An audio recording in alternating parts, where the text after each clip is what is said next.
I'm Leah Cuthbert. Welcome to part 5 of the Shuswap Needle Arts Guild virtual workshop on wool applique and embroidery. Thank you for sticking with me so long, or thank you for coming back if you decided to skip some of the middle episodes. Either way, glad you're here. So, part 5, what are we doing? Well, we are going to actually make the pin cushion / paperweight. That's what we're going to do today. Before I get started on that, though, I want to show you some books.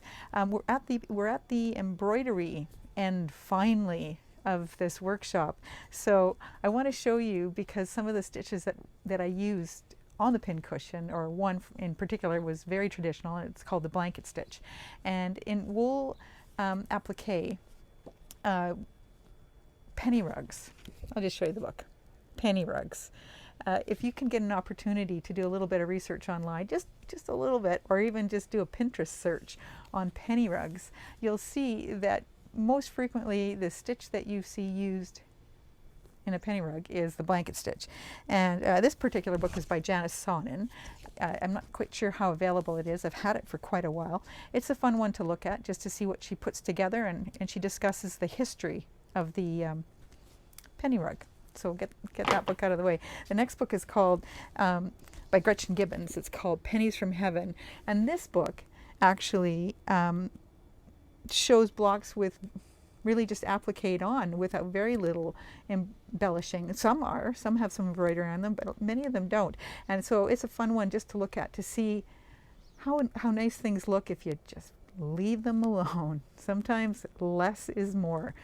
I know. I never thought I would have said that, but it's true. Sometimes less is more. So, yeah, pennies from heaven.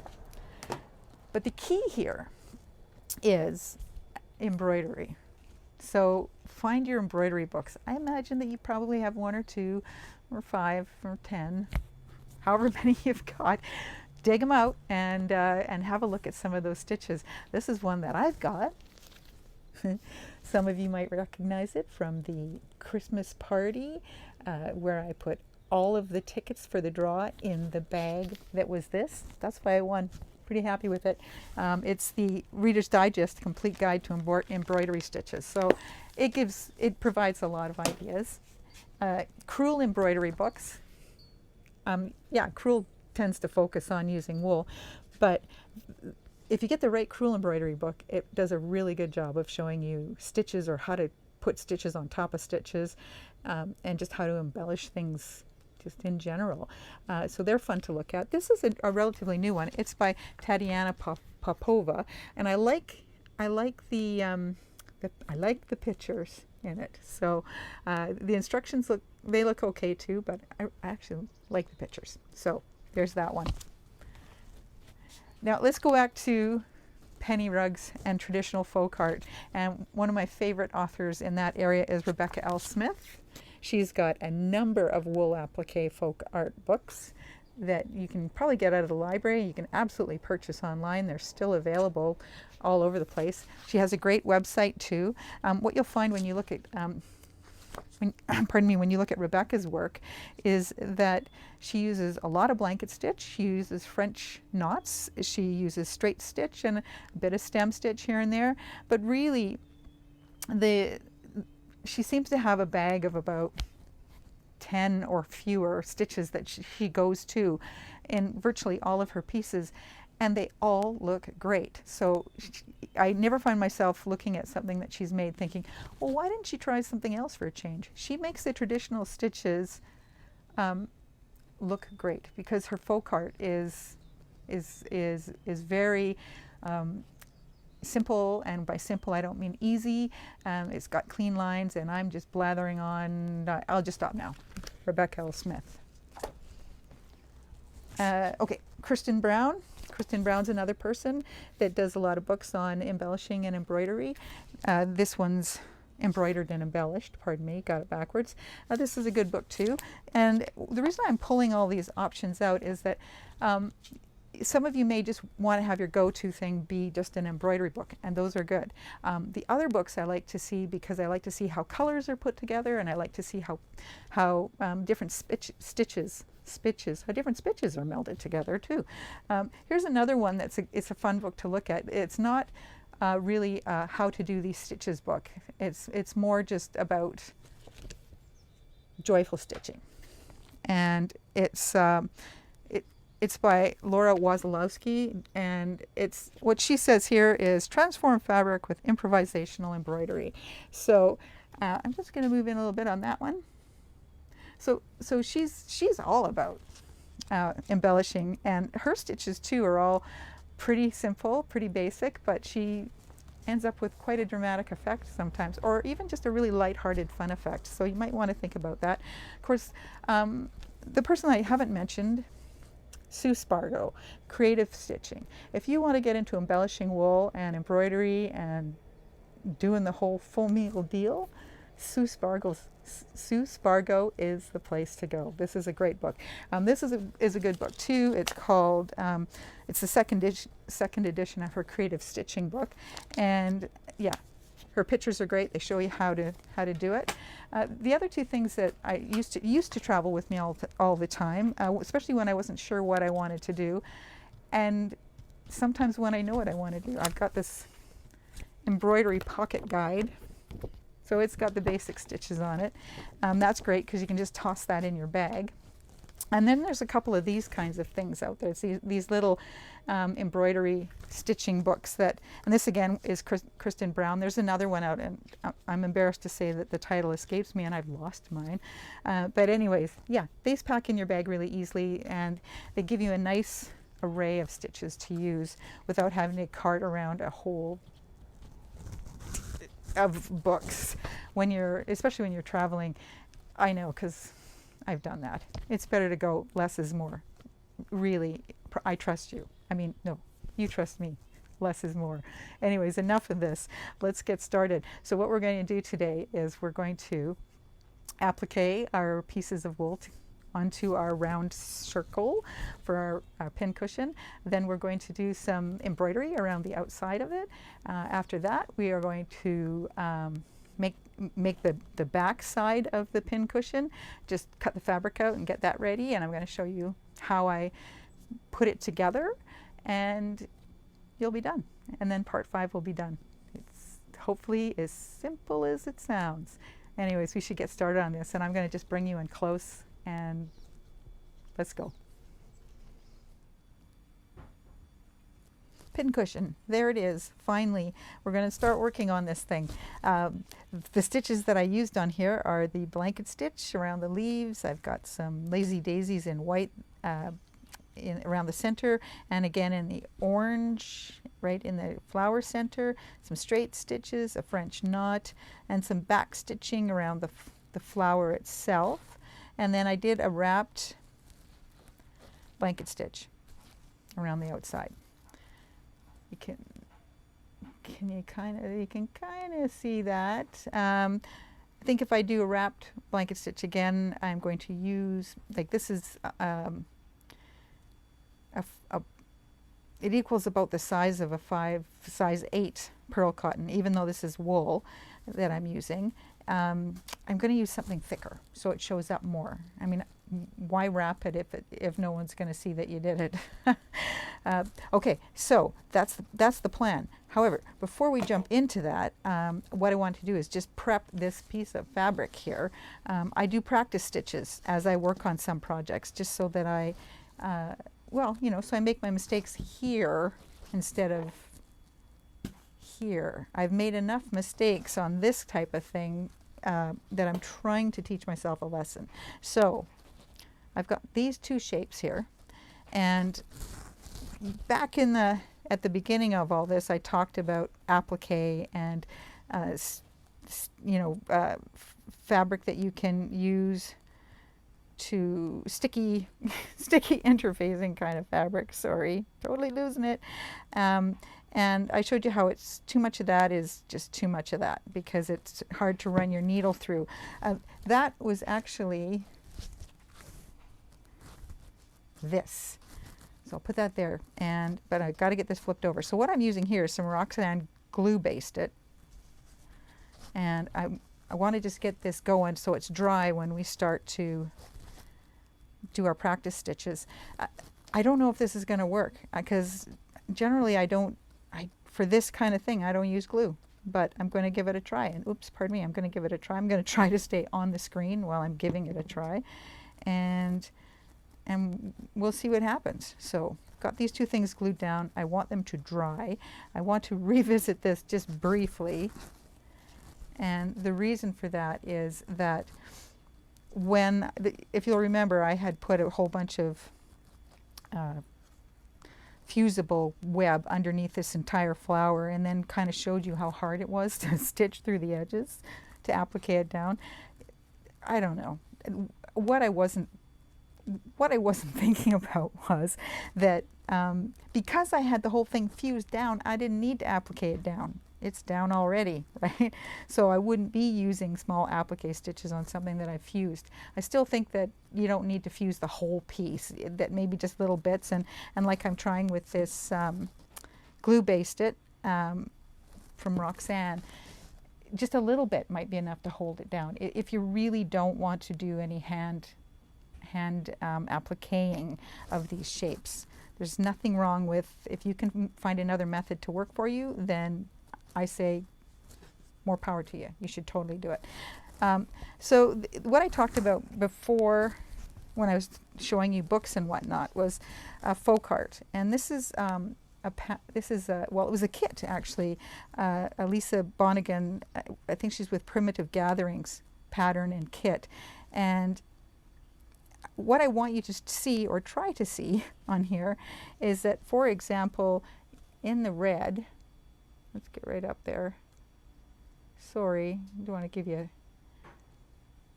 a migraine or anything, but you can see that the blanket stitch was the main stitch used to put all these pieces on here.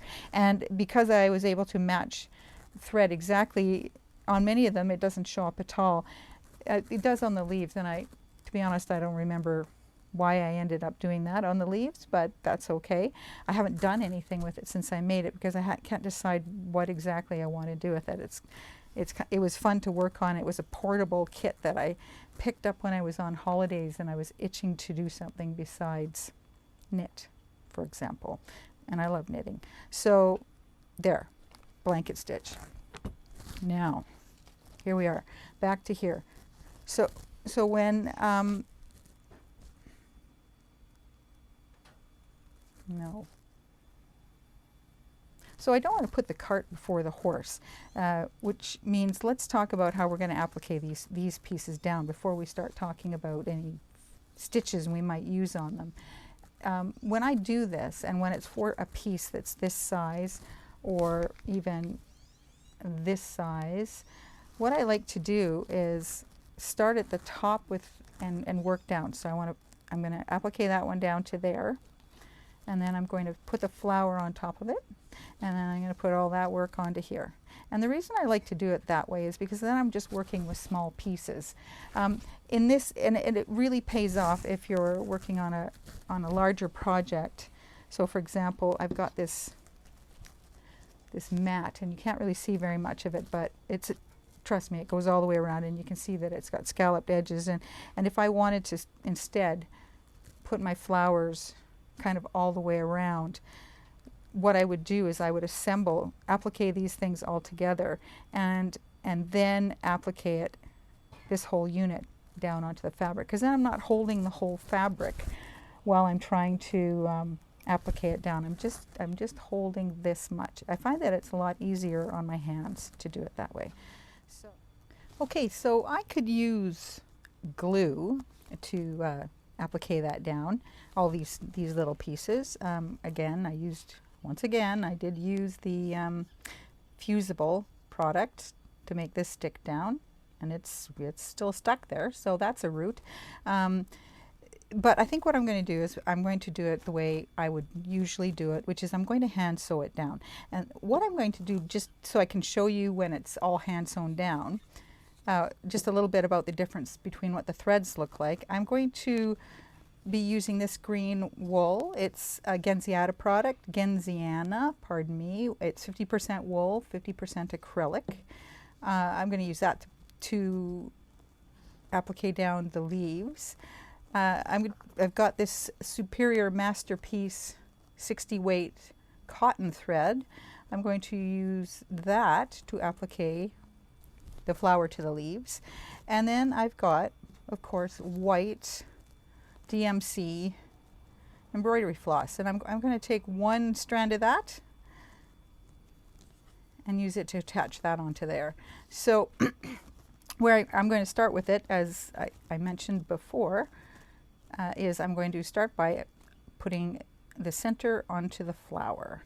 So I'll get my needle threaded and I'll be right back. If I'm just going to be using one strand of embroidery floss, I often like to just separate it from the rest and just clip that little piece and just use that rather than cut the whole thing off and then have it turn into a great big knot in my sewing basket. So I'm just clipping just the one strand of the embroidery floss. Off camera, so you couldn't see the painstaking effort I made to thread the needle.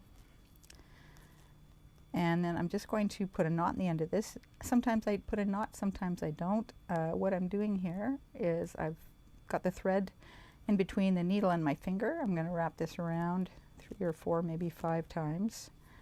And then I'm going to grab it between my fingers, push it through, and then try to hold it, run it against my fingernail, the thread through there. And then that's going to give me a tidy little knot right near the end. So here we go. I've got that kind of centered the way I like. I could put a pin in there, but this is so small that I can hold it with my thumb, I think, without it moving around. Now with wool, it's kind of all biasy at times, meaning it's stretchy. So you do need to be careful that you're not inadvertently pulling the wool in one direction or another. And it's just exactly what you've been doing. I'm going probably your whole lives. I'm just going to go under the edge of the flower center and pull through on top. Now the thing with using thread like this in wool is that you have to be really careful that you don't pull your thread so tight that you put little divots in it. And when I say little divots, what I mean is this. I'm going to just step back from this for a second. If you look at this and you look around this edge, just can you see how it kind of is divoted in there? It just means that I pulled that thread a little too tight. You can also see it quite well there around the edge of the yellow. You can just see.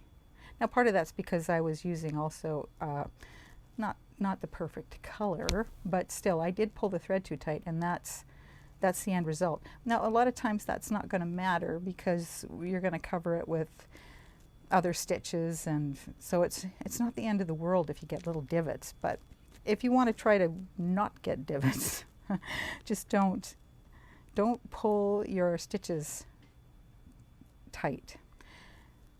Now I'm going to, on my way around this, I'm just trying to be sort of between a couple millimeters, maybe 3 or 1/8 of an inch or ish. I'm sorry, I'm trying to make it so you can see what I'm doing, but yeah, actually you don't need to watch me do this. You know how to do this. So I'll be back when I get it done. So I'm on the last stitch. Just pull that through. And we'll just take a look. Now you can kind of, I don't know what you can see, but I tried not to pull it. The thread is a little bit whiter than the wool, but that's okay. This is going to be covered with lazy daisy stitches, and I'm pretty sure the eye is not going to be drawn to the fact that the embroidery floss is a little bit whiter than the wool. So I'm just going to move my needle to the back, and there's that knot. And the reason I don't mind a knot in wool like this is because there's enough fabric there to absorb that knot. It's not going to show through like it's not going to show through the fabric like it would, for example, if it was on cotton or silk or something. You really need to be careful with where your knots are going. But in this case, a knot with embroidery floss is, in my opinion, totally okay. Okay, so I've knotted that a few times. I'll just set that one free. There we go. Flip that over. Okay, so next we're going to attach the flower to the leaves. And to do that, I'm going to use, like I said, this 60 weight cotton and by Superior. And I'm going to do the same thing. So what I'll do is I'll get it started, and then I'll leave you to your devices to go ahead and get it sewn down, and then we'll meet back when it's all when I'm all done. So I'll just got that needle threaded, and what I want to do is I'm going to do a knot with this one too. This is so slippery, well, relatively compared to wool, it's very slippery, and a knot I think stays put better. Sorry, I'm off camera, and I made myself this little X so I could remind myself to keep my hands in view, and it sure didn't last very long. Okay, there we go, got the knot. And again, let's just take a look at how to place this particular flower. You can see that the V here, the cleavage area between the petals, and then also again between the leaves, is kind of lines up. If you put these petals on this side, then these line up together fairly well. I'm not crazy about that, so I just want to try and, I might not be able to get away with it, but I want to try and have it be just kind of off a little bit. Maybe like that. I'll try that and see. Now, this is important on this part, is that you really do need to pin this down. And you also, or glue baste it down, or baste it down, whatever you want, as opposed to holding it, because this is a little bigger and you're moving in and out along these edges here, and it is really easy to pull this fabric to the side. So it's looking, right now it looks pretty balanced, but you could find yourself at the end inadvertently having tugged it over just a little bit, so it's off balance. And off balance isn't a horrible thing, unless you're a freaky, put everything in order control freak like me, then it becomes more problematic. But I'm trying to let it go. I'm trying to let it go. So I'm just going to use 2 pins, but what I'm going to have to be aware of, again, is I think you can see how there's a bit of a bunch here with this pin and with this pin, and so I'm going to start over here at this point over here and work my way around, and as I get close to this, like probably when I get into here, I'm going to pull that pin out and move it. So let's start this. Just going to go in from the back and up to the front. And again, it's just that kind of a slightly hidden whip stitch. Don't pull too tight, or you will with this thread as well. It's having a divot in the wool is entirely probable. Even if you aren't pulling too tight, it adds. It's a bit of a trick to get it just kind of relax and do it. That's really helpful. Hey Leah, how do you do that? Just relax and do it. Just hide your stitch underneath the edge of the fabric, under the top fabric, and come up and try to do your applique stitch so that it kind of is straight down next to where the needle came up.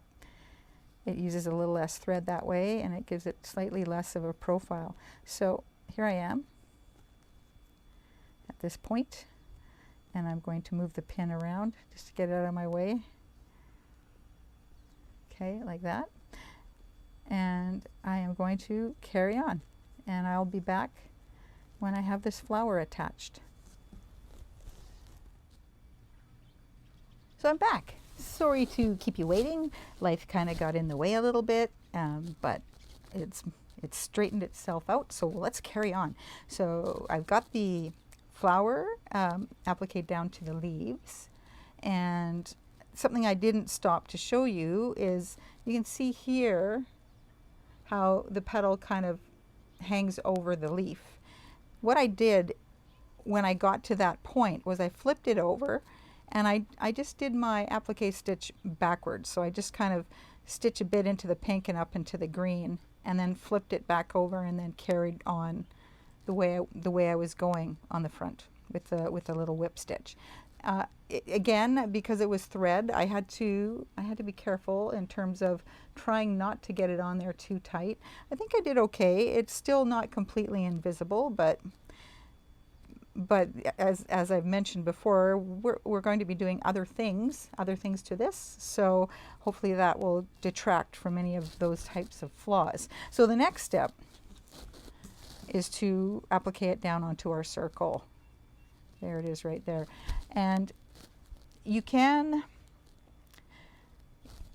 originally I was thinking I would do this with the Genziana wool, 50% acrylic, 50% wool, because I really like to use it, and I still may go that way. But something that I pulled out earlier in the day, because I was going to use it later in the day, I'll move this flower, is this piece of wool fabric.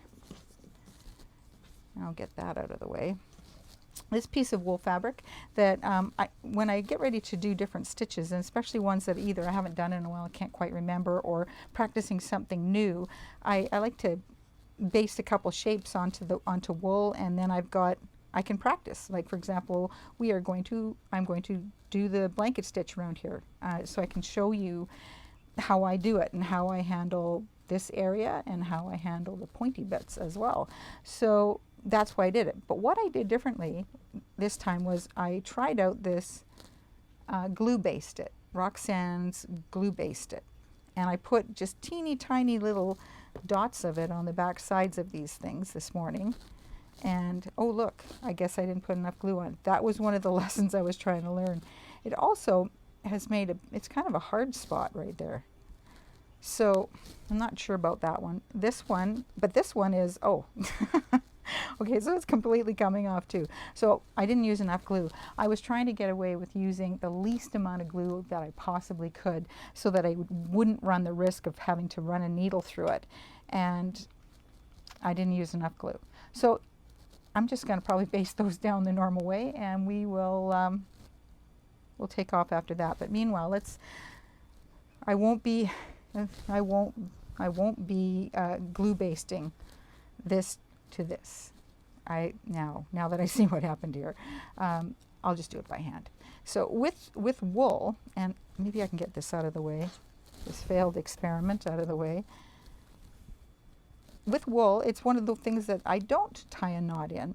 And you know, another reason for not tying knots, even from this perspective, is if you're going to be doing a lot of embroidery up on top here, you can find yourself having your needle get stuck in a knot, and in a previous knot, and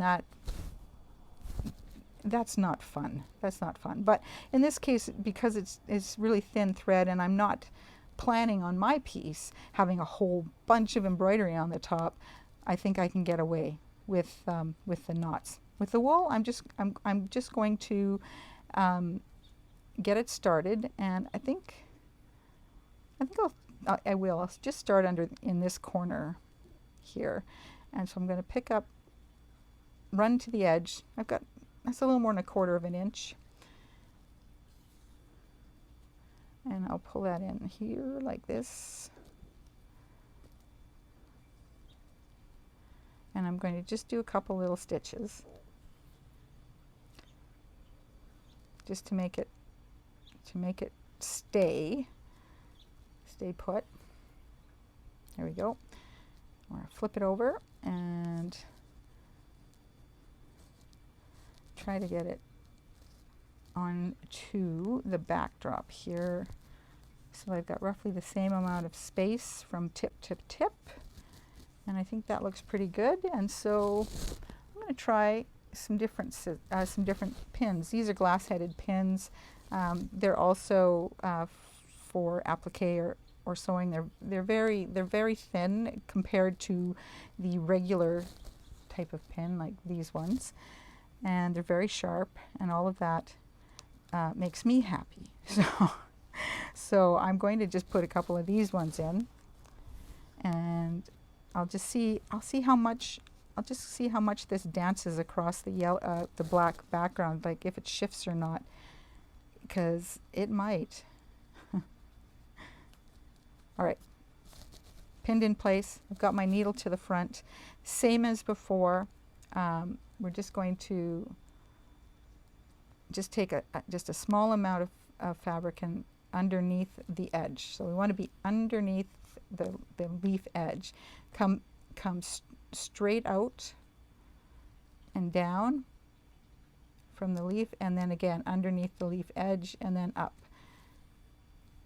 And same as the other threads, try not to pull it too tight, because you will get the sort of the divotty thing. It's easier not to pull it tight with wool, I find, because you got to sort of deliberately pull that through. It doesn't just slide its way through like silk would, or even just the cotton that I had. Kind of just slid nicely through.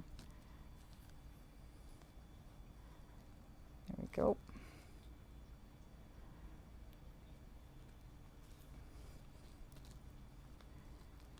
All right. Sorry, I'm on and off the camera there. And I got one right there. Well, I don't need to show you. It's crooked. I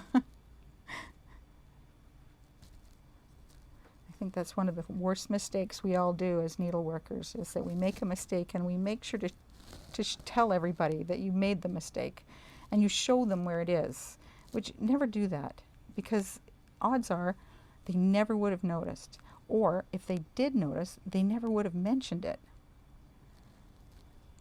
So you should keep it just a secret between you and your piece of art that you created.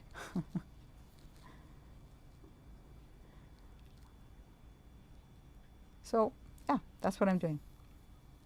Just appliquing or sewing my way around the outside of this.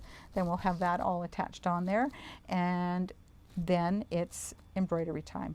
So I'll see you back when I get this piece attached to this piece, and then we'll start with the stitches.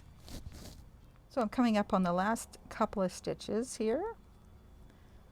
I'll just finish it off, push it through to the back.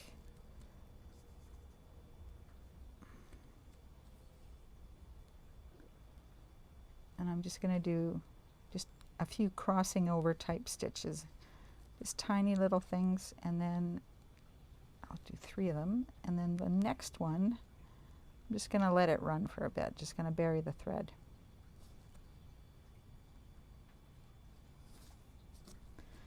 Clip that off,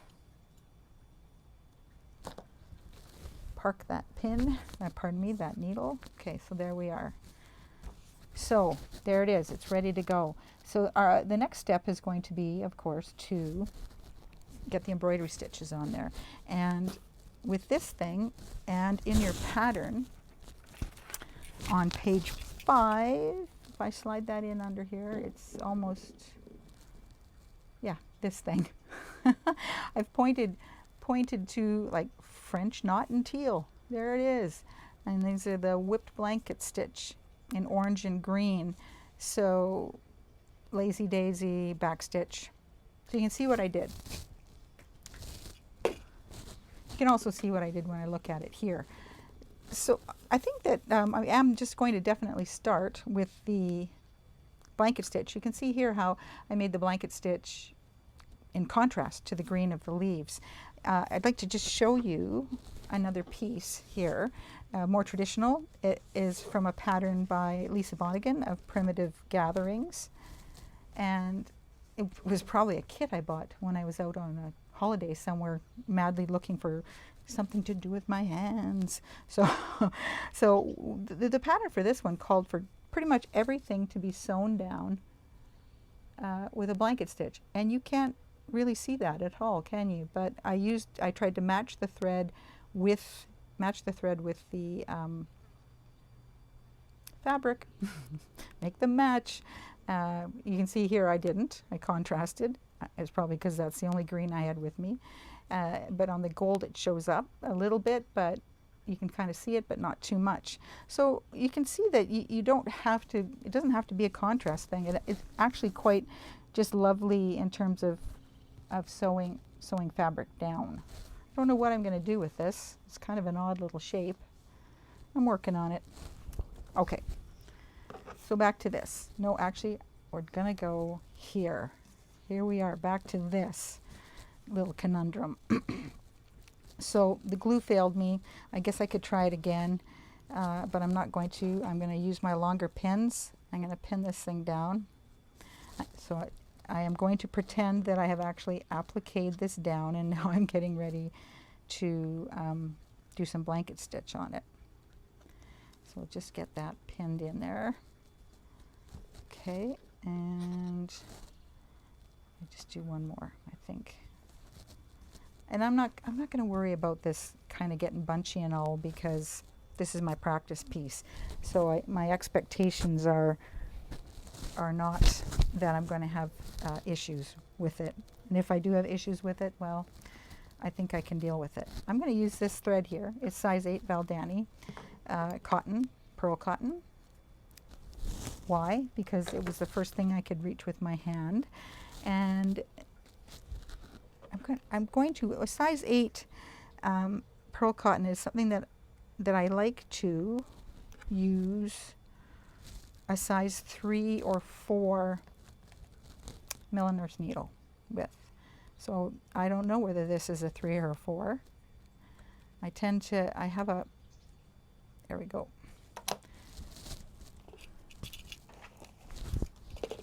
I have this needle parking blanket here. So I kind of write down, you know, what size it is and sort of stuff it in there. And the particular needle I'm using now is sort of out here somewhere. So I think it's a 4, but it might be a 3.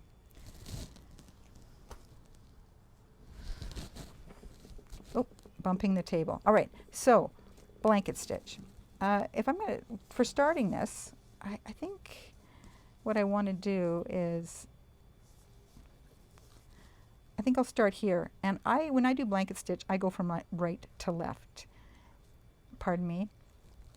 I go from left to right.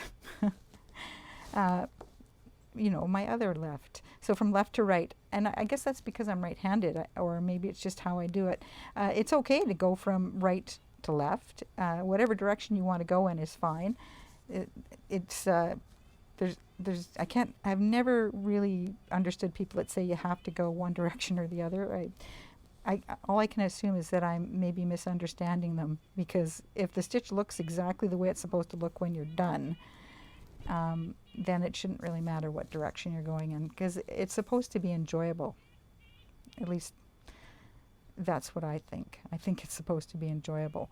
So, and I'm sorry, you know what? It's getting dark in here too. The day's kind of gotten past me, so I hope that you can actually see what I'm doing. So I've brought my needle up right next to the edge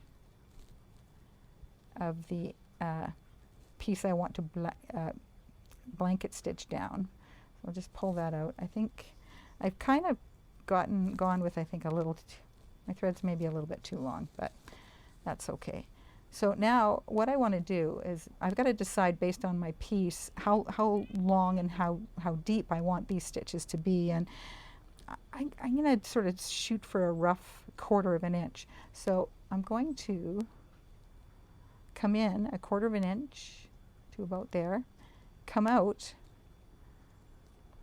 What I've got to do is move down. This is where I came up. Now I've got to move down about a 1/4 of an inch and out about a 1/4 of an inch, and I'll just slide my needle right out to the edge like that. I've got my thread underneath the needle. Just pull that through.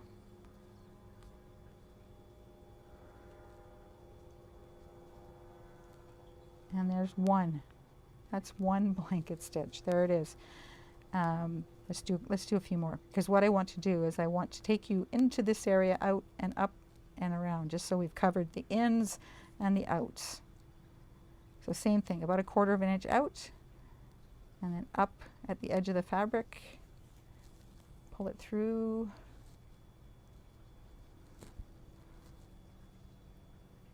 snug it up.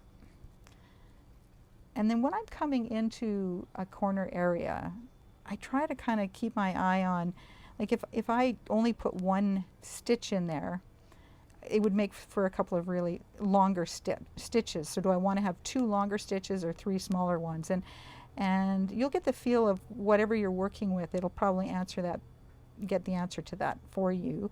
I think I'm going to try for 3 slightly smaller ones. We'll see what happens. So 1/4 of an inch out, and then up to the edge. And the downside of pins is right there. That's why a lot of people like to use the fusible and the glue, because they don't run into that problem. Okay, and then halfway, now I'm going to go halfway from this stitch to this stitch.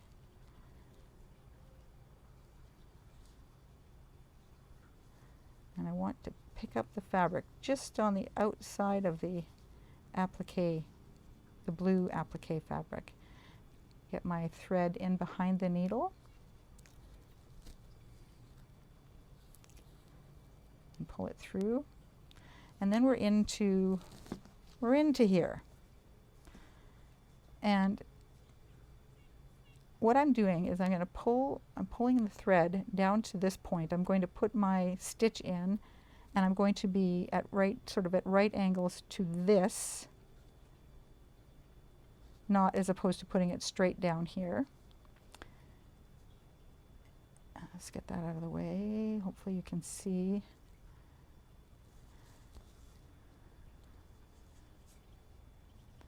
Just wrap that thread behind my needle and just make sure I'm not catching on anything. Okay, so there we are into the corner. So the next trick is what I like to do is to have another stitch that's going to go right here. Now that doesn't really go with the rhythm of my blanket stitch, which is to go out here and start with a stitch here, because that's just the way blanket stitch is, right? So what I'm going to do instead is I am going to just do a little straight stitch, and I'm going to come right up where I'm just going to take as much as I would have if I was doing the blanket stitch, and I'm going to come right up in there, right up into that last stitch, so I'm right where I would have been when I finished the previous stitch. Pull that tight. So now I got it going like that, and now I can get back to what I was doing before, which was coming up about a 1/4 of an inch along this way, and then in about a 1/4 of an inch.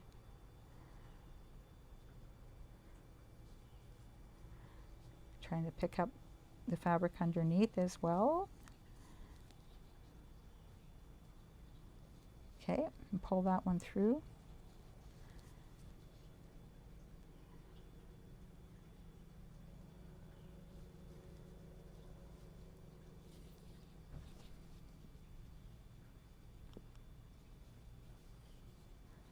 And as I said, I want to get up to this other corner so you can see what I do on the corner. I'm going to take this pin out. And the other thing I'm going to do, because my thread's gotten an extra twist in it, is I'm going to pull it away and just let it spin out for a bit, so it stops curly-cueing up on me. Okay, so here we go. I'm turning my work so I can keep my eye on the prize. And just like when we were over here, I was trying to come up with sort of an even distancing up to the center here. And on the way out, well, I think I've got room for 1, and 2 more stitches, and then the end. So the end, the tip of the leaf. So let's just do that. There's 1 in part of the way. We're going to come up just outside of it. Pull that up.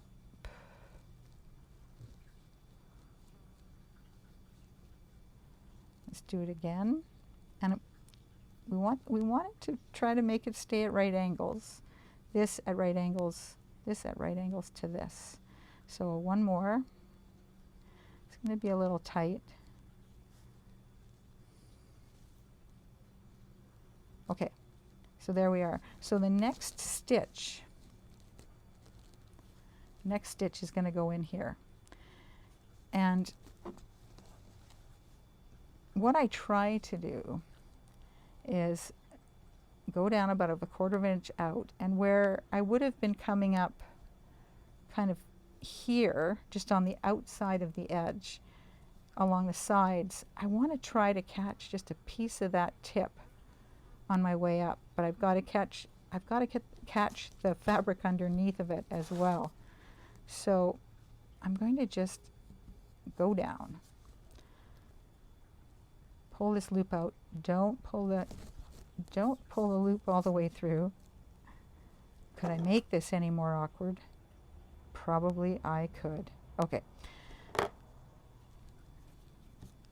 All right, so I've got the loop spread out here, and what I'm going to do is just come right up, just through a piece of that, tip right there if I can. Make sure that the thread is behind the needle, so let's get that in there.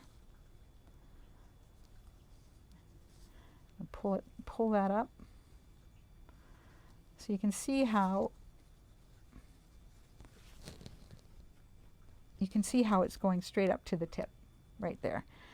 But you know what? It's not going to stay there. At least it doesn't stay there for me. So what I do is I just put a little tack stitch right down on that corner, just to hold that in that spot so it doesn't slide along on me. And then I carry on. So I'm going to have to come back out again from the tip once again,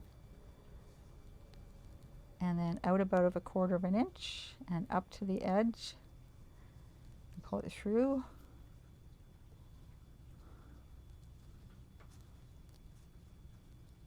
And then just carry on.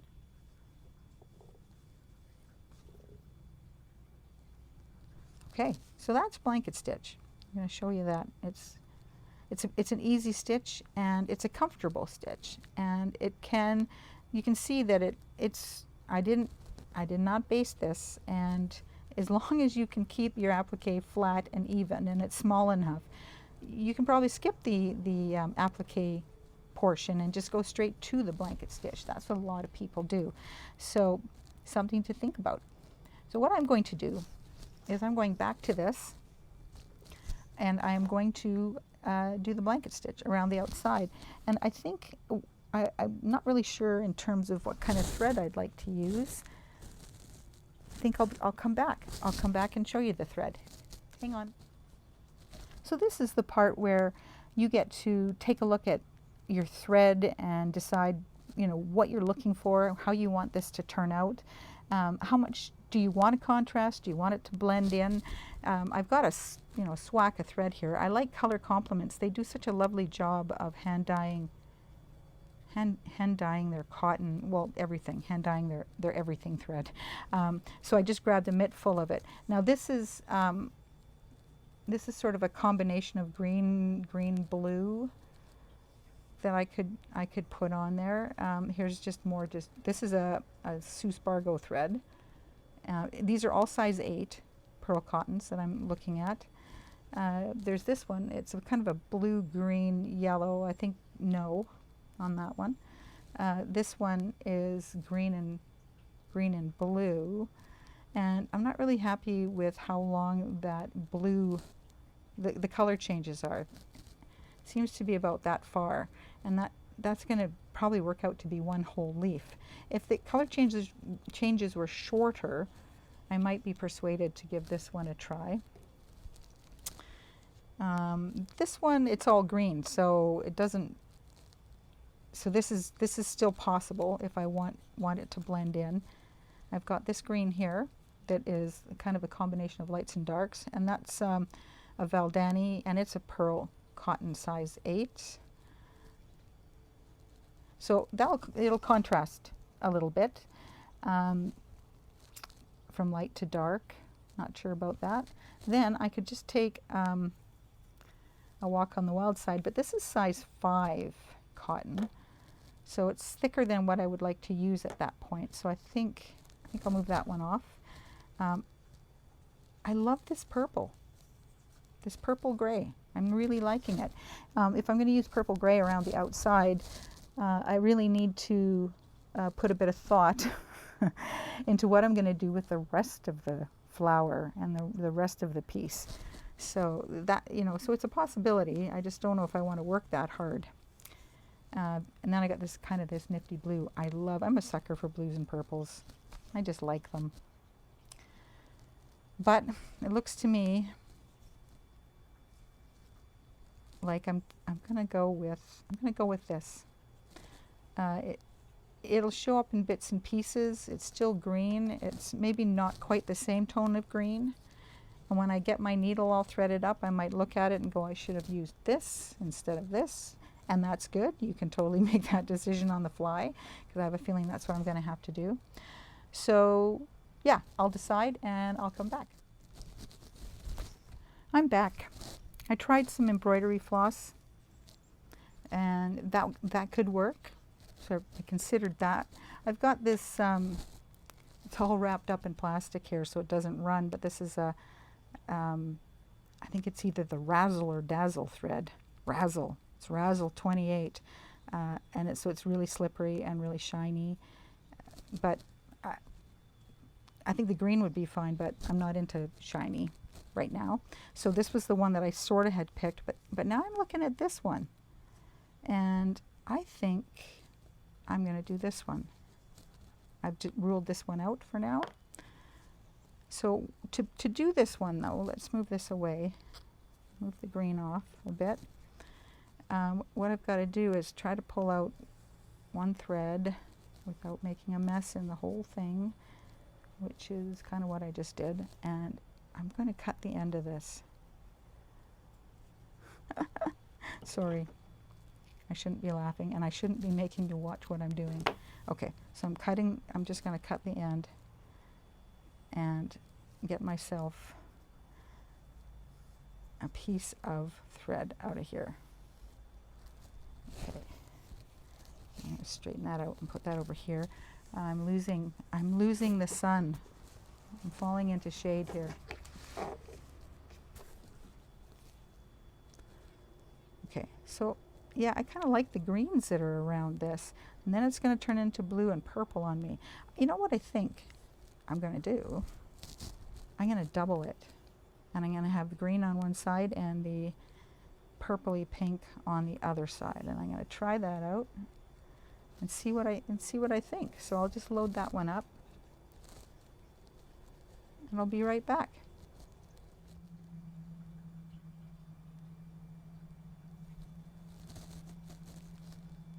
So I've got my thread on my needle. You can see that I just put a single strand through the eye, and that I folded my yarn in half. The reason I did it this way was it was the easiest way to get the thread in, but also too, I like this needle, and I like how it's going through the fabric, and I think that this needle can handle a double of this thread this way, but it would have been really hard to get this thread doubled through the eye of this milliner's needle. So that's why I did it the way I did it. I'm going to take a few stitches down here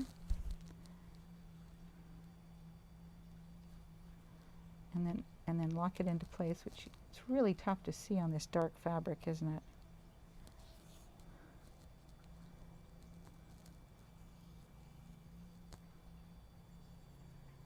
Grab another little bit there.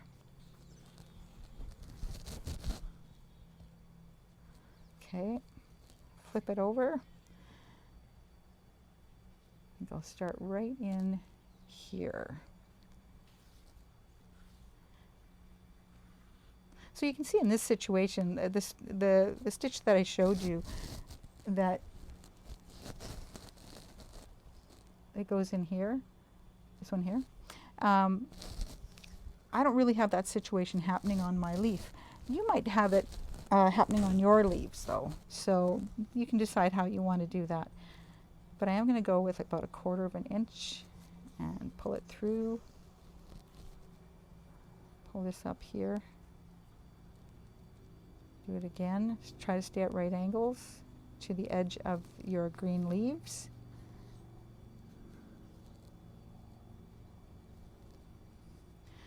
So doubling it up has made this really quite thick, and arguably it could be too thick. But you know what? I'm liking the color, so I'm gonna persist. I'm gonna carry on, and we'll see how it looks. And you know what? It's only a pin cushion, so. And actually, I'm looking here, and if I put a stitch here, that makes a couple of long stitches. So I think I'm going to just shorten, narrow the space up between these two a little bit, so I can get three stitches if I include the point. Oh, and I did a little fishing trip. I caught this wonderful sea urchin. Okay. Get in there. Hopefully you can see. Okay, up to the point. So right in the middle, it's going to come up and through the tip there. I'm going to pull the thread straight. Now I need to I want to lock that right into the spot there. So I'm just going to do a little tack. I don't know, can you? Just doing a little tack stitch in there.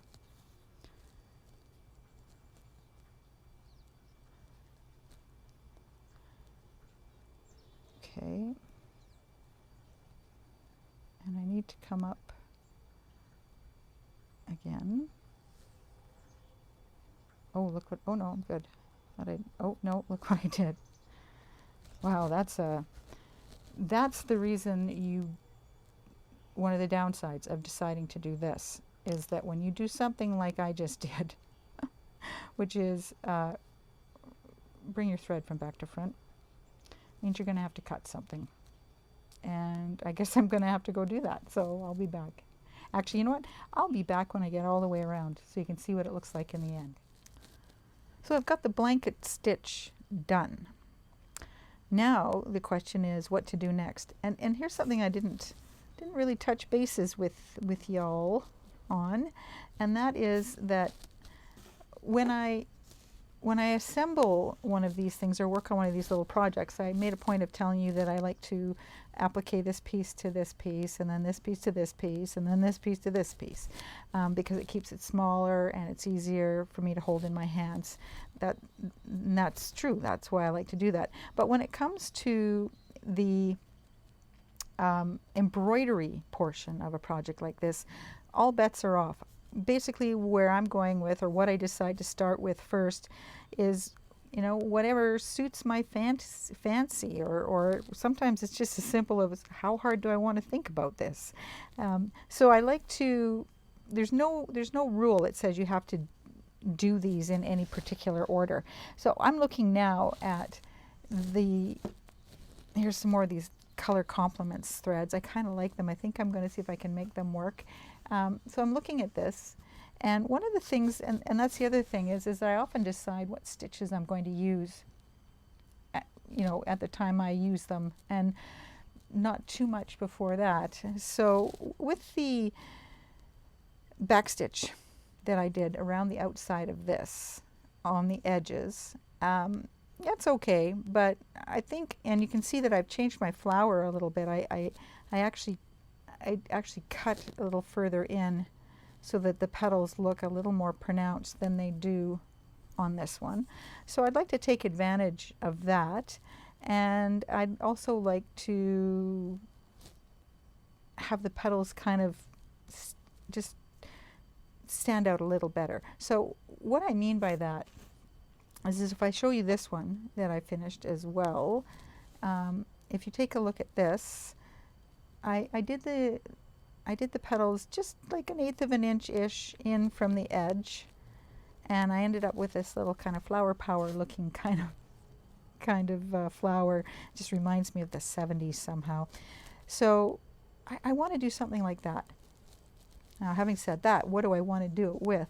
And see, this is too much of a good thing, I think, on that pink.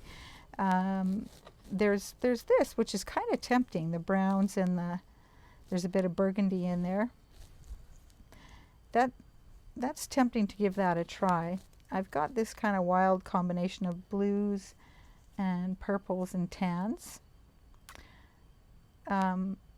I don't know what to tell you about that, but it's not working for me. So now I'm down to my 2 favorite colors.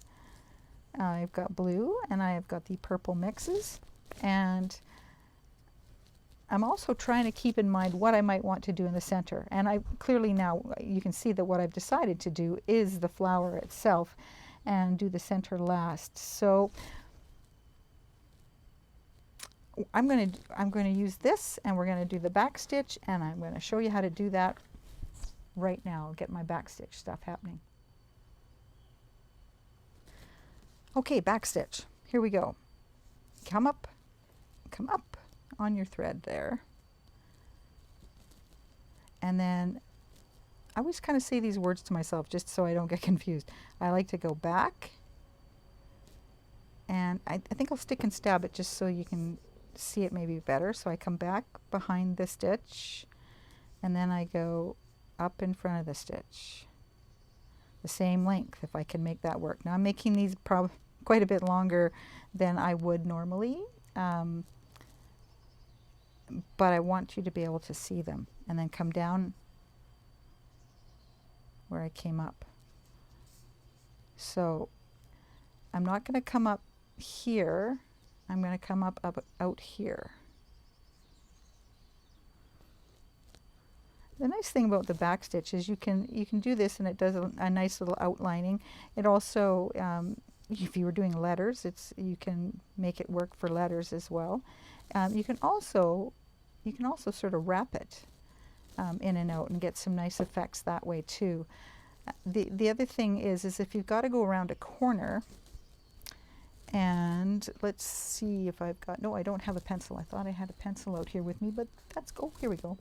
I don't have a pencil, but I got this pen. So let's see if I can make this show up on here. Black on black. If you can kind of see this curve that I'm drawing on the fabric, what I want to do is use my back stitch around the curve. And the way to back stitch around a curve is to shorten up the length of your stitches a bit so that they can actually stay on the curve, because if you make them too long, they will escape the edges of the curve, and then it looks kind of sloppy. So just reduce the size, and you can see I'm not sticking and stabbing anymore. I'm sort of doing it the pull-through method. So I'm going to go down here, and then up just on the other side. I'm doing it right on the line. I would never use a pen like that to draw a line on anything that was not practice. Just so you know, this is not water-soluble stuff or anything that I used. I just wanted to be able to show you how nicely it goes around a corner. It behaves very nicely, this stitch. It's easy. It's kind of a 1, 2, 3, 4. By that I mean up is 1, down behind is 2, pull that through, up at the back again, and then that's 3, and then 4.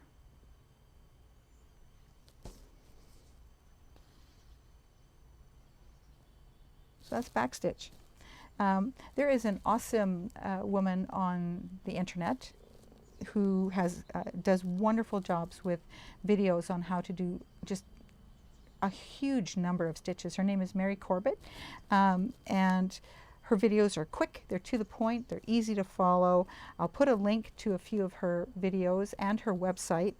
She has a great blog as well, and I'll put a few of those down in the description below this video. So if you do want to check it out. And I'll also put a link to Color Compliments, so you can go and check them out too. It's fun, if even just to look, I think. So, backstitch, back on track. What I want to do now is start backstitching around my way around these flowers. That's what I'm going to do, and I'll be right back as soon as I get another needle loaded. So here we go. I've chosen the purple, green, teal. I might regret it, but I'm doing it anyways. So I'm just going to do a few tiny stitches on the back here, just to lock the thread into place. And we'll just get started on this. Okay. So I'm going to come up. Actually, no, I'm not. I'm going to come up just a little bit away from the flower center.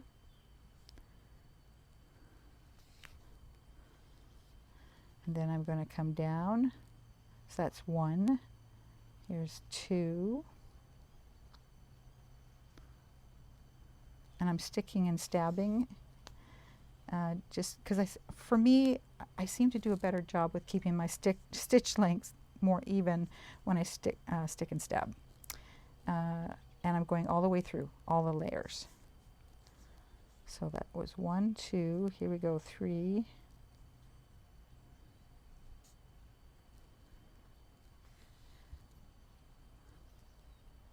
And 4.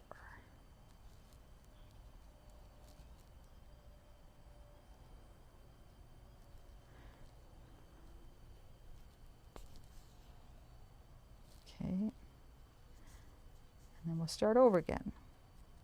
Oops, that's too far for me. That's 1, 2, going around a bit of a corner. I might try to make it just a little bit, not a corner, a curve. I'm going around a bit of a curve. That's 3 and 4. Okay, so let's do it again. And get up here maybe. Oops, here we go. 1.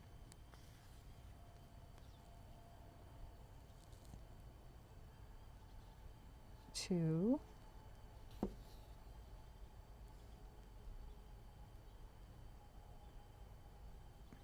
There's 3. And 4. And I know that really I'm just doing 2 stitches, so why don't I go 1, 2, 1, 2, 1, 2.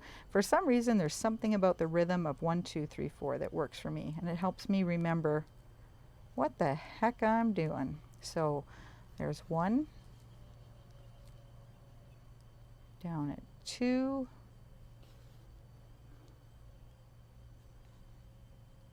up at 3. Oops, that's way too far off. So is that one. Let's see here.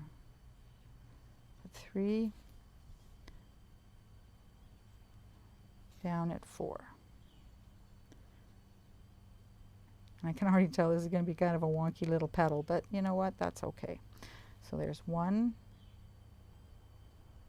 1, 2, 3,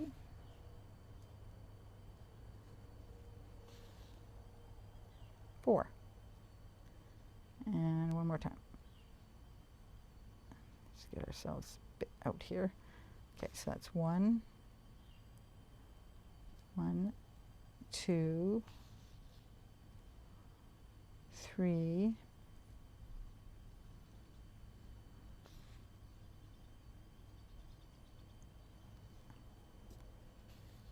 4. And there it is. It's hard to translate onto the camera, but the greens and, well, maybe a little bit. You can see how the greens and the purples kind of shimmer just a little bit. All right, next. Now I could, like I did on this one, which was share a center line in between the two petals. I could totally do that. But I think I'm going to try to chase a little bit of the look that I got with this one and just start a whole new petal.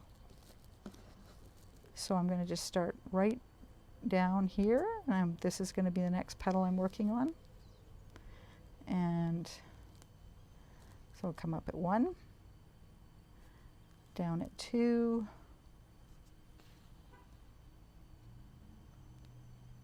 up at 3. No, sorry, up at 3, I went right off the screen. If I just did that, down at 4. Okay, let's stick myself out here better. So, up at 1, down at 2, up at 3, and down at 4. Okay, so I'm going to carry on and get that stitch all the way around. Might get my petals defined, and then I'll come back and we'll talk about what to do next. So it's a new day for me. I've got a fairly decent light. I know that the end of the last video I was getting a little dark. What we're going to work on today now is the center area. I'm going to show you the French knot. There are those of you out there that are absolute empresses of the universe at French knot. So I know I can't teach you a darn thing. You could probably teach me. Actually, I'm sure you could, in fact. But let's move on. But I digress. So I'm going to start off with the French knot and then the straight stitches, and then we'll do the lazy daisy, the tried and true fabulous lazy daisy. I'm going to practice it first. This is what I've got so far. So I'm going to be putting the lazy daisy in there. But let's just do it over here first. So I've come up in the center of this yellow circle, and I want to do a French knot. So the trick for me, and the problem I had for years with the French knot, was I kept trying to put my needle back down in the same hole that I had come up in. And of course that's when your knot just disappears. It just slips off the needle. So it took a long time before I finally ran into somebody that said, no. Try to put your needle down in the right next to that hole, and you'll have way better success. And I wish I could remember who that was, because I owe them a debt of gratitude. So I'm going to just wrap 3 times around, or maybe that was 4, around my needle. I'm going to put it down beside the hole that I came up in. I've got my thumb kind of clamping down here on the thread and just kind of trying to pull it snug. So I'm going to hold on to that with my thumb until I get to the point where I can let go. And there's the French, and there you have the French knot. Bonjour. So let's do it again. I'm going to do it over here. One more time.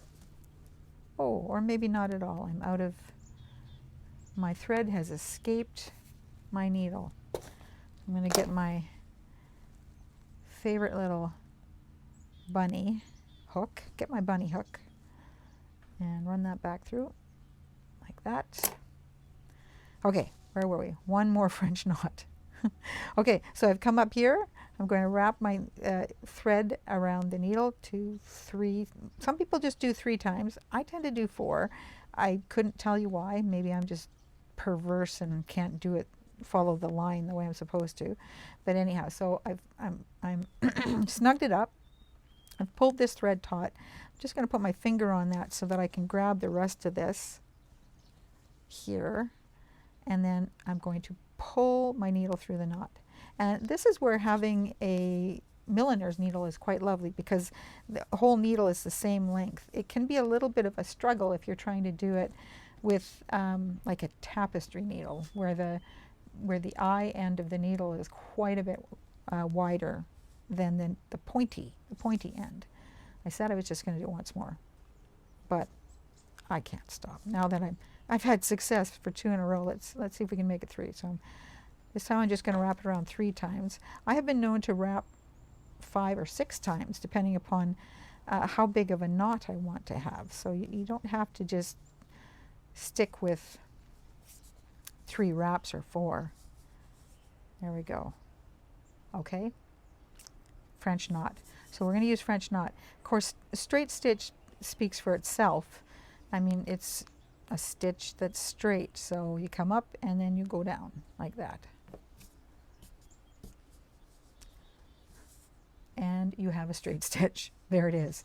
So I'm going to zoom back here to this, and I'm going to choose a different color because I've pretty much used up what's left on there. So I'll park my needle.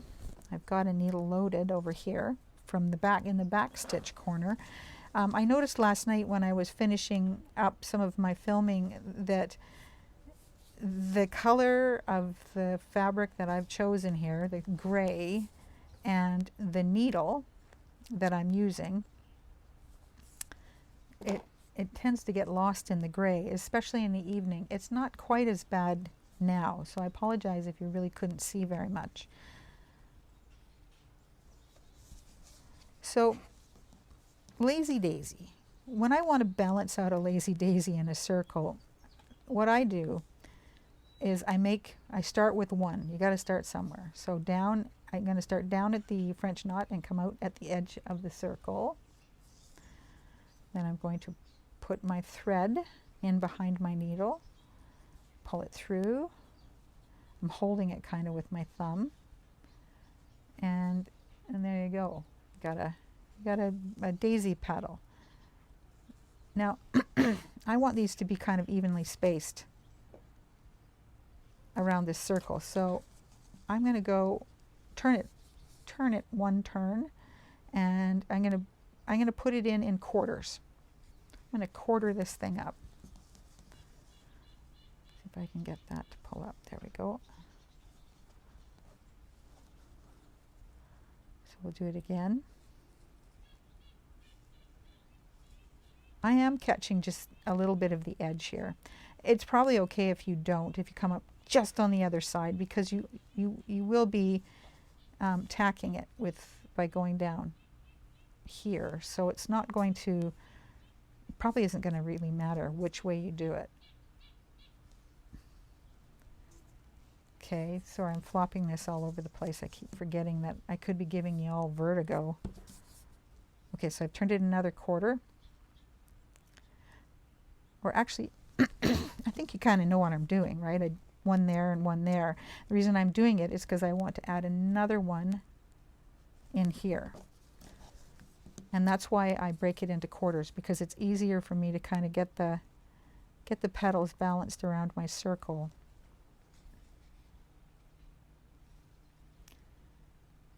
If I break it into quarters, especially a small circle. If it's a bigger circle, I would probably break it into more than quarters, just so that I could get my flower petals kind of balanced. So there we go. I'm going to come down here, finish this off,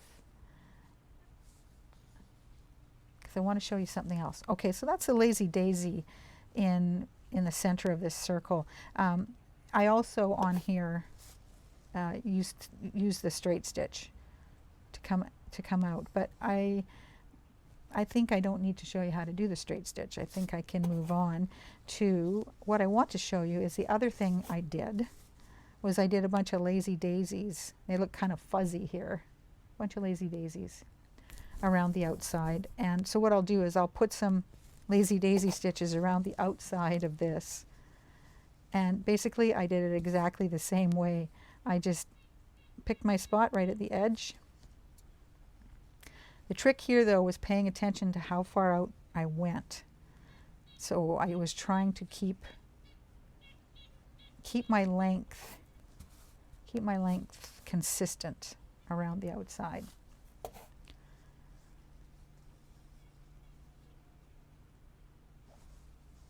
I'm just going to put that around the outside. Now, because I was using wool, and this is pearl cotton, and I was using a smaller stitch, I was able to have it tighten up, and it ends up looking kind of like a fuzzy straight stitch, which of course begs the question: why do a lazy daisy stitch if you've ended up making it look like a fuzzy straight stitch? And that's a fair question. It's just sort of what happened. And it was an unintended result, I guess. So back here. So you can do it that way. You can do what I just did, is just make it an extension of here, or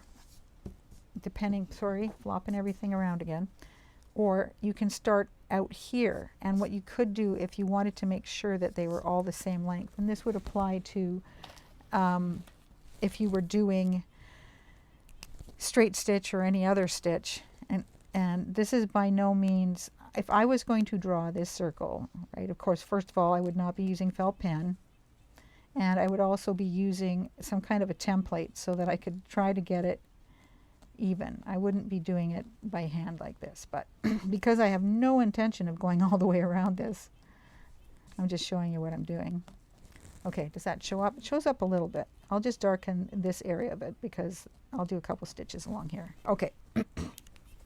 So the other thing you can do is you can put a circle around it. You could use, chalk, or you could use those erasable, heat erasable pens, or water soluble. I would tell you that my advice would be to be careful with whatever you use. Test it maybe on a piece of scrap fabric first, so that you know that it's going to behave in a way that you expect it to behave. And by that I mean, you know that when you go to remove the mark, that it actually in fact will remove, because sometimes they don't go, and they don't go on wool, and I'm not sure why. And I've actually run into that more, not with those small pens like from Sewline and that kind of thing, but I've used sort of bigger chunks of tailor's chalk and that kind of thing, and some of it sweeps out quite nicely and some of it doesn't. Meanwhile, while I'm chatting, I'm just doing another lazy daisy, so I'm doing it in the other opposite direction, and I'm going to come up just right beside the edge of the flower. I'm going to snug that tighter, and then go down, and let's just take a look at this. And this is just, there we go. Sorry, I'm laughing. I shouldn't be laughing, because I was envisioning the trouble that I was creating for those of you who are trying to watch me flop this all over the place. So that's what it looks like when you go in the other direction. You can see more of the tacking stitch here. Now that could probably be resolved by making a smaller tacking stitch, but it kind of gets lost in by the flower here. So yeah, you can decide whether you want to do that or not. The other thing that I'm thinking about, and that's what's important for all of you to know, is that, and you probably know it, is that you don't have to do these stitches because I'm doing these stitches. Do whatever you like. And the other thing is this looks really quite lovely with blanket stitch, only blanket stitch. And I kind of showed you Rebecca L. Smith's, one of her books. But yeah, blanket stitch can look absolutely lovely if that's all you want to do. So I'm going to move this over. I'm going to show you here what I'm thinking. On this, with this one, I didn't want this. I didn't want to be doing that. Instead, what I did was I did a fly stitch just out off the circle, and what I did was I just did the lazy daisy. I didn't bother putting the straight stitches in, and those are all things that you can decide on the fly, just so you know whether you want to try it or not. I'm going to do the fly stitch for you, just so you know what I'm thinking when I say fly stitch. I'm going to step over here towards the edge of my fabric. Hopefully you can see my needle. I'll try hard. So I'm going to come up and I'm going to kind of try to go down in line with where I came up, if that makes sense. And then pick a spot in between those two spots. Now you can kind of see that I guess it worked out all right.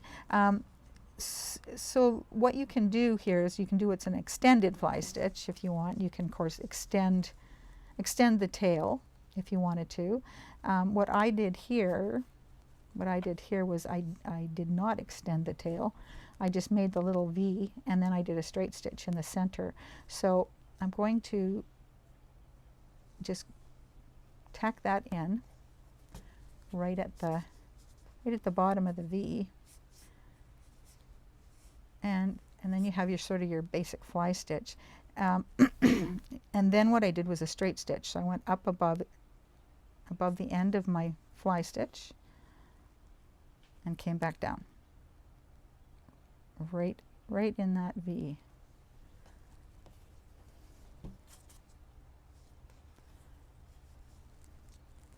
So that's what I did.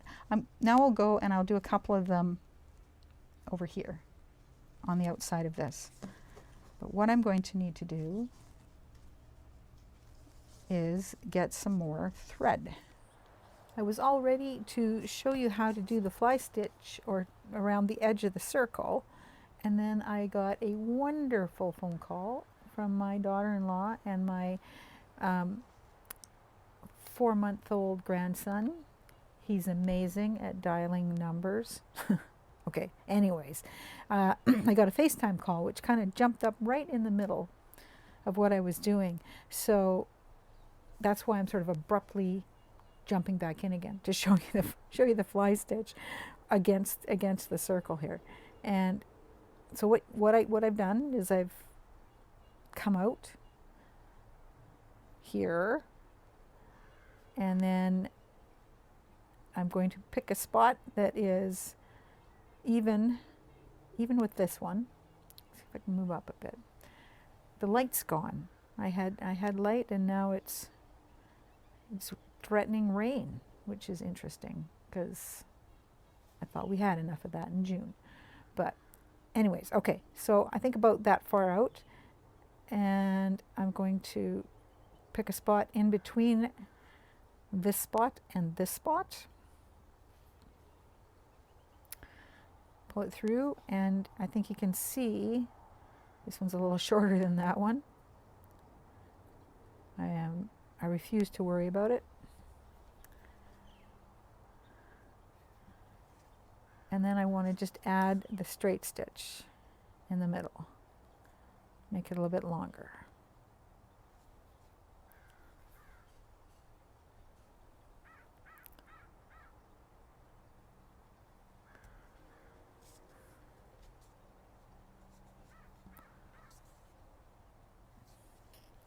And there it is. Oops, there it is. How much of that did I do off the camera? Okay, I'm going to do one more. Up. Can't see it, can you? That gray fabric again. And then I've got to go down, but I've got to pick a spot that's equal to where my thread first came out. And then I want to come up in the center of these two spots. I'll snug that up. Tack it into space, or into place. Tack it into space too, I'll show you. Oh, and look at that. I totally missed it. So I'm going to go up here, grab it again. I'm able to grab this again.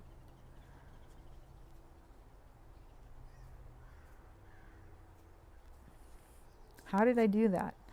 I think there's a bunch of you that know exactly what I did. I totally missed the thread is what I did. Okay, and then the last one, the last straight stitch. Oh.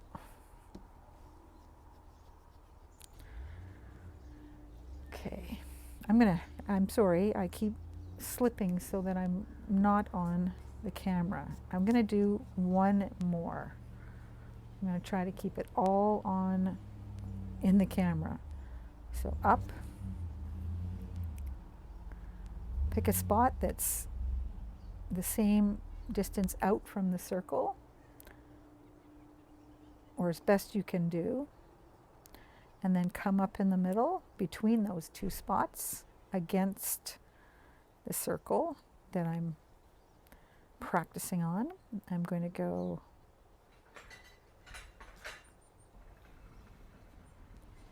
down there and then up in the middle. Can you, there we go, there's the needle. And then down again.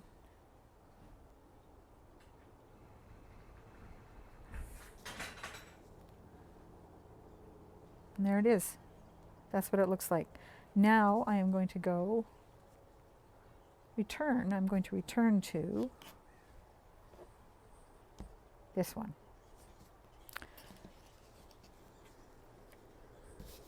Now that I've practiced, now that I've made you watch me practice. All right, I need to start with a French knot. Well, I don't need to, but I think I will. And it's going to go right in the center there. I'm going to just eyeball it this way.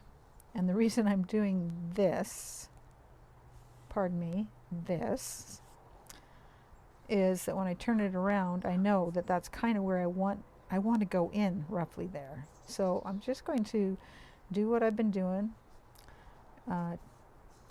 Lock this thread in a couple of stitches. That was kind of a long stitch, and I'll do a couple of short ones. And I'm pretty sure it's not going anywhere. Okay, and I want to be kind of there when I put my French knot in. Yeah, I think that'll work. Okay, so here we go. Came out there, I'm going to want to go in beside it. 1, 2, 3, and in right beside it. I'm going to pull it up snug and tight. Bring this up so hopefully you can see what I'm doing. Force it down through, pull it in. And there it is.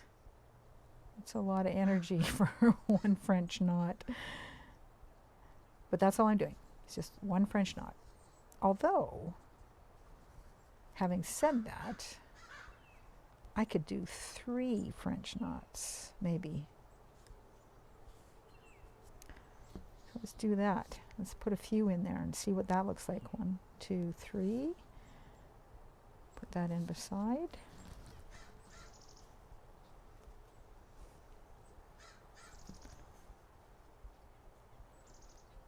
That's 2. And put a third one in.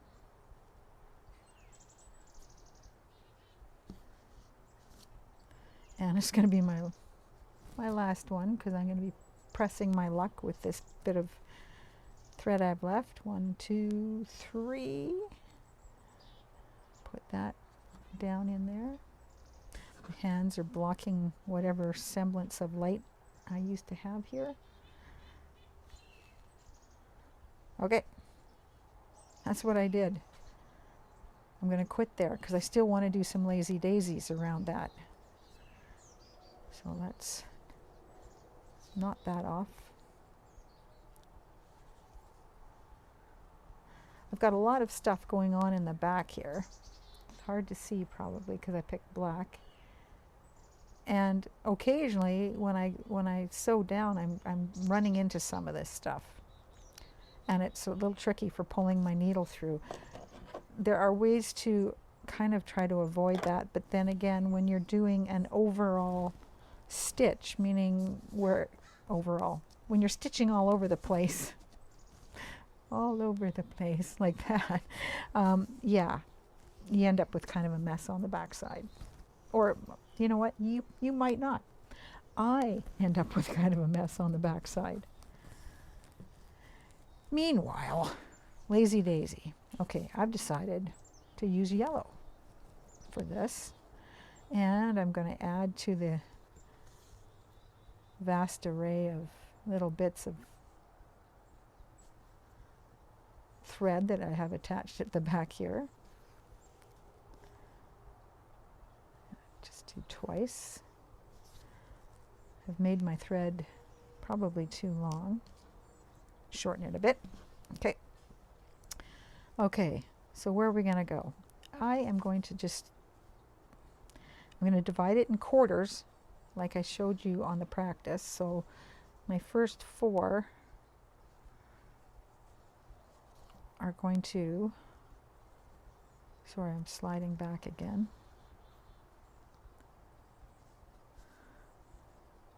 Go right out to the edge, and I'm going over the edge in this case. And I'm pulling it, so what it's doing is it's giving me a slightly narrower stitch. I'm okay with that. So let's go to do my compass points here. Put another one in here.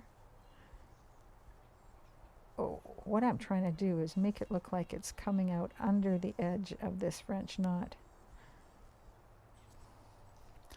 Limited success there.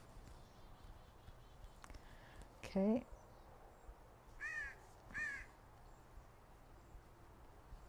I'm going to come out just past the edge of the white center and then go down again.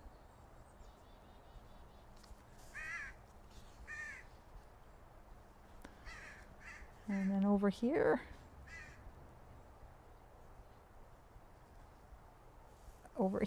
sorry.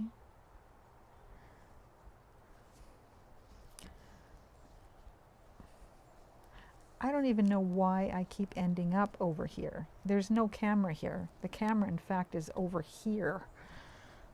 So I pull to the right. I'm not sure why.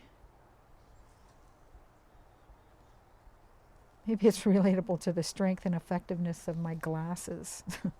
Because heaven forbid, I should just blame it on myself. Okay.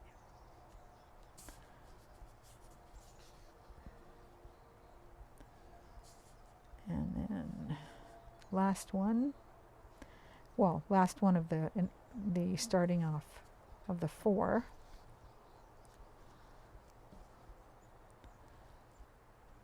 Go down in here. Come up just out here again. And that was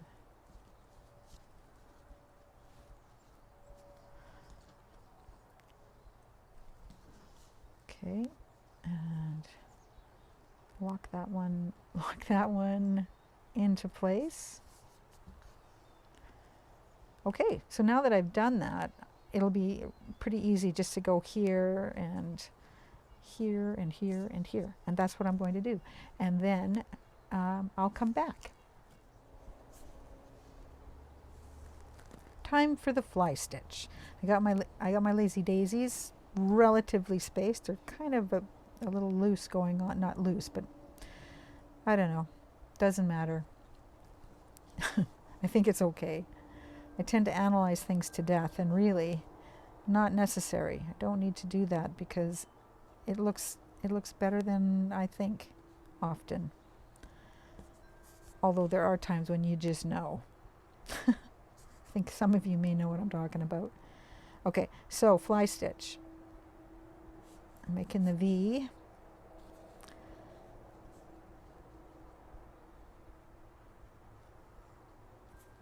There we go. And I want to lock that into place. Head out up the flower. The question is how far up? Well, let's try this and see what I think. And then back down here at the bottom of the V. It's kind of pointed off to the that's okay. I'm going to go with it. I'm not ripping it out. Okay, so let's do it again.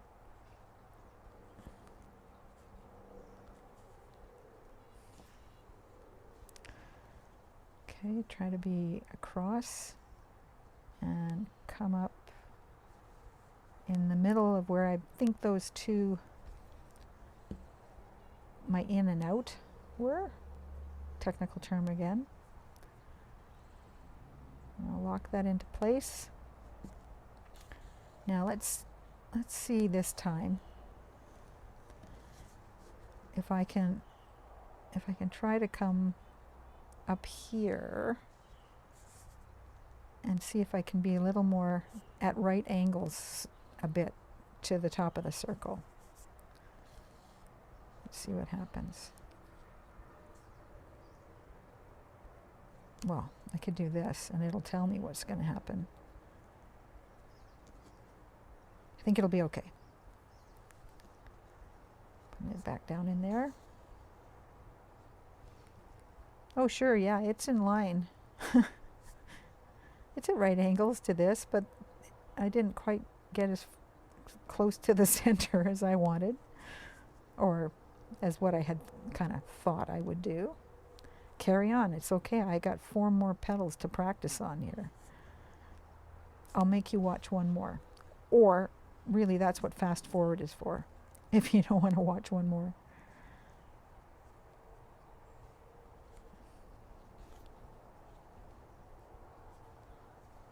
Okay. Lock that one into place. Try to come up in the center. And here we go, down. Okay. Give yourself a fighting chance. And down. And crooked again.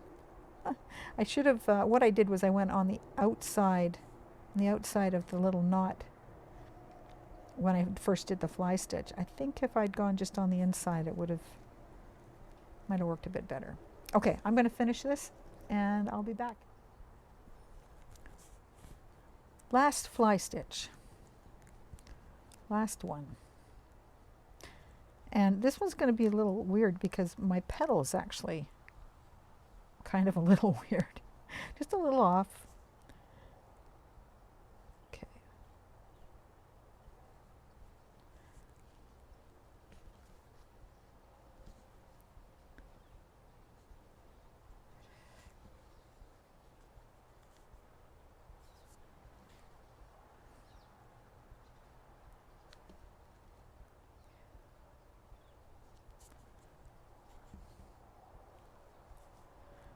There we go.